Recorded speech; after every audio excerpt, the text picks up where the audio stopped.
If you get a chance to study a nest up close, it's really worth stopping and having a good old look. These ants here have just pulled in some food into this ventilation hole.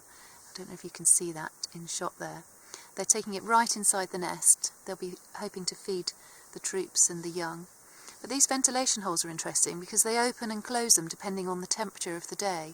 So by night when it's chilly, they'll close them over and keep the heat in the nest. And during the day, especially on a hot sunny day, they'll open them right up. So if you see a nest on a sunny day, especially if it's a south-facing nest, you'll find that the holes on that side of the nest are opened up really quite wide.